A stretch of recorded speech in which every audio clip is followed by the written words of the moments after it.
Hi partner, workman compensation reserve, golden illustration 7. Okay. A and B partners, C admitted for 1/3 sir. Okay. Workman compensation reserve. இப்போ இதை பொறுத்தளவில் இதில் என்ன படிச்சிருக்கோங்கிறது டக்குன்னு ஞாபகத்துக்கு வரணும். ஜெனரல் ரிசர்வ்னா ஃபுல் அமௌண்ட்டையும் ஓல்டு பார்ட்னர் ஓல்டு ரேஷியோவில் ஷேர் பண்ணிட வேண்டியது. ஒர்க்மேன் காம்பன்சேஷன் ரிசர்வும் அதை மாதிரி தான். ஆனால் ஒர்க்கர்ஸுக்கு காம்பன்சேஷன் ஏதாவது கொடுக்க வேண்டியது இருக்கா? That is workmen compensation claim இருந்தால் கிளைமுக்கு தனியாக ஒதுக்கி வச்சுட்டு மீதியை ஓல்டு பார்ட்னர்ஸ் ஓல்டு ரேஷியோவில் பிரிச்சிட வேண்டியதேன். இதுதான் நம்ம படித்தது. இப்போ என்ன கேட்குறாங்க பாரு, pass journal entries for workman compensation reserve. இதுக்கு என்ட்ரி போடு on the admission of C in the following alternative cases. 3 case கொடுத்துருக்காங்க. If there is no other information, reserve 50,000 இருக்கு, நோ அதர் இன்ஃபர்மேஷன்னா கிளைம் இல்லை.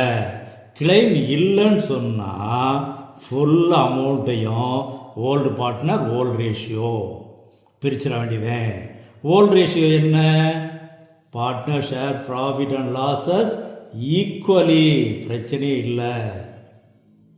Second condition, if workman compensation claim is 20,000, reserve 50,000 இருக்கு, 20,000 claim அக்கௌண்ட்டில் credit எழுதிடு, balance 30,000 old partner old ரேஷியோவில் பிரிச்சிரு. Third condition பாரு, if workman compensation claim is 60,000, reserve 50,000 தான் இருக்கு, ஆனால் நம்ம கொடுக்க வேண்டியது 60,000 வந்துருச்சு. அப்போ எக்ஸ்ட்ரா 10,000 கிளைம் இருக்கு, that is debited to revaluation account. அவ்வளோதான். அதாவது 50,000 ரிசர்வையும் கிளைமில் கிரெடிட் கொடுத்துரு, அதுபோக 10,000 ரீவேல்யூஷன் டெபிட் எழுதி கிளைமுக்கு கிரெடிட் எழுதிட வேண்டியது. தென் என்ன கேட்டிருக்காங்க? Journal entries for workman compensation reserve. அப்போ பாரு, first case that is no other information, full அமௌண்ட்டையும் ஓல்டு பார்ட்னர் ஓல்டு ரேஷியோவுக்கு பிரிச்சிடுறோம் ஈக்குவலி, பிரச்சனை இல்லை. செகண்ட் கேஸ், கிளைம் இஸ் 20,000, அப்போது ரிசர்வ் 50,000 டெபிட் எழுதிட்டு கிளைம் 20,000 கிரெடிட் கொடுத்துட்றோம்.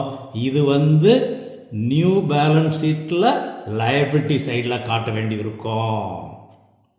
அதுபோக balance 30,000 old partner old ratio, that is equally. Third case, claim is 60,000, அப்போ பாரு, கிளைம் 60,000 கிளைம் அக்கௌண்ட்டில் 60,000 எழுதிடுறோம். அப்போ நல்லா கவனி, கிளைம் எவ்வளோ சொல்கிறாங்களோ அதை ஒர்க்மேன் காம்பன்சேஷன் கிளைமில் எழுதிடுறோம். 20,000 கிளைம் சொன்னாங்க, இங்கே எழுதிட்டோம். 60,000 கிளைம் கொடுத்தா 60,000 எழுதுரு. இதில் 50,000 ரிசர்வ் இருக்குது, அதைத்தான் டெபிட் எழுத முடியும்.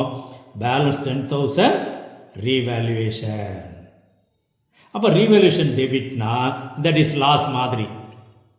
நம்ம என்ன செய்கிறோம், இது ரீவேல்யூஷன் கொண்டு போய் அங்கே மற்ற அசட்லாம் ரீவேல்யூ பண்ணியிருப்பாங்கள்ல, அந்த லாஸை கொண்டு ஓல்டு பார்ட்னர் ஓல்டு ரேஷியோ பிரிச்சிட வேண்டியது. சில நேரங்களில் இந்த ரீவேல்யூஷனுக்கு இங்கே என்ட்ரி போட சொன்னாங்கன்னா once again A's capital account debit, B's capital account debit to revaluation account, இதுக்கு சேர்த்து என்ட்ரி போட்டு சொல்லுவாங்க. கொஸ்டினில் என்ன கேட்குறாங்களோ அதுக்கு தகுந்தாப்பில் எழுதிக்கோ. Okay boys.